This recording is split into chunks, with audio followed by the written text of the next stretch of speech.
एक सुंदर सी कन्या अनामिका कॉलेज में अपना ग्रेजुएशन पूरा करती है। तभी उसकी मुलाकात एक लड़के राहुल से होती है। राहुल भी बहुत स्मार्ट और माता पिता का आज्ञाकारी बेटा है। दोनों एक दूसरे को पसंद करने लगते हैं। दोनों का ग्रेजुएशन पूरा होता है। राहुल अपने शहर में जॉब करने लगता है और लड़की भी एक अच्छी जॉब कर रही है। दोनों ने निर्णय लिया कि अब माता पिता से शादी की बात करने का वक्त आ गया है। लेकिन परेशानी यह है कि दोनों की कास्ट अलग अलग है। अनामिका ब्राह्मण है और राहुल राजपूत। राहुल के समाज में दहेज बहुत जरूरी है, जो कि नगद में होता है। इसके अलावा कई तरह के गिफ्ट्स और गहने की भी मांग की जाती है। राहुल ने अनामिका को यह स्थिति स्पष्ट की और कहा, घर वालों को मनाओ। अगर तुम सभी मांगे पूरी करवाती हो तो मेरे माता पिता तुम्हें पलकों पर बैठाएंगे। अनामिका ने अपने माता पिता से यह बात कही। अनामिका के माता पिता को यह बात पसंद नहीं थी, पर अनामिका की जिद थी कि अगर मुझे दहेज दोगे तो मेरी इज्जत बढ़ेगी। अनामिका के माता पिता सक्षम भी थे, बिना मांगे भी अनामिका को बहुत कुछ दे सकते थे, पर उन्हें इस तरह दहेज की मांग करने वाले लोग पसंद नहीं आ रहे थे। लेकिन माता पिता अनामिका की खुशी चाहते थे। उन्हें यह डर था कि कहीं उनकी बेटी ये न सोचे कि वे अपनी बेटी को कुछ देना नहीं चाहते।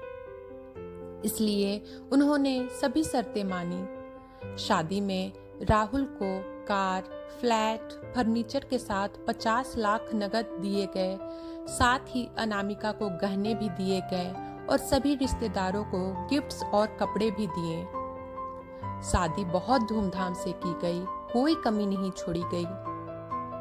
अनामिका को मन ही मन यह गुमान था कि कास्ट अलग होने के बावजूद माता पिता ने उसकी शादी ससुराल के हिसाब से की।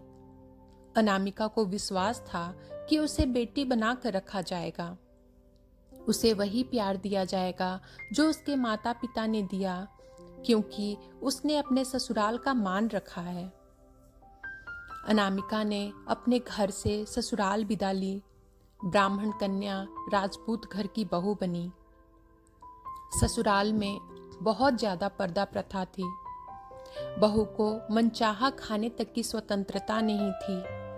कितनी भी भूख क्यों ना हो, घर की बहू सबके खाने के बाद ही खाएगी। यहाँ तक कि उसे घर के पुरुषों के सामने बैठने तक की इजाजत नहीं थी। अनामिका ने इस बात पर ऐतराज दिखाया, पर उसकी किसी ने ना सुनी। राहुल ने भी यह बोलकर मुंह फेर लिया कि यह तो परंपरा है। अनामिका को जो गुमान था वो धरा का धरा रह गया। उसे अपने माता पिता की बात याद आई।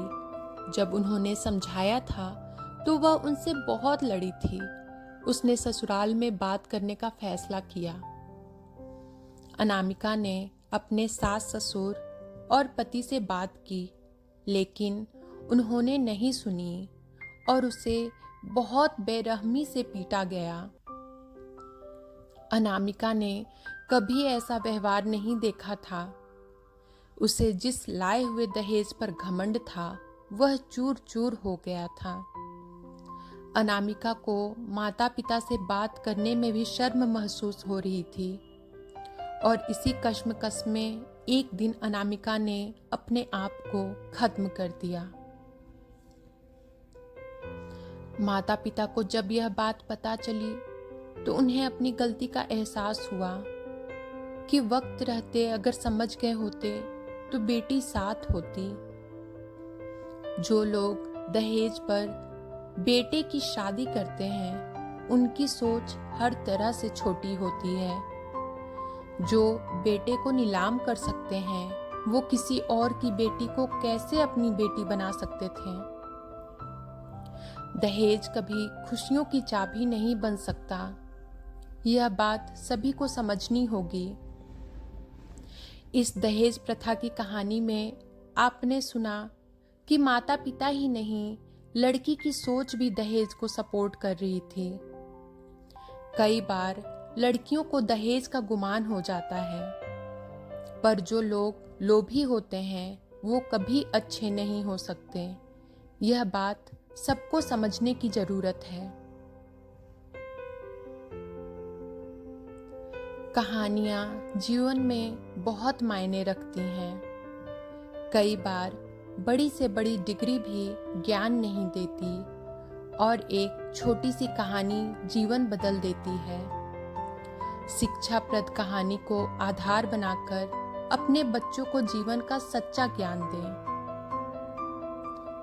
आपको ये कहानी कैसी लगी और आप इस कहानी के बारे में अगर कुछ कहना चाहते हैं तो अपने विचार हमें कमेंट बॉक्स में लिख भेजें। धन्यवाद।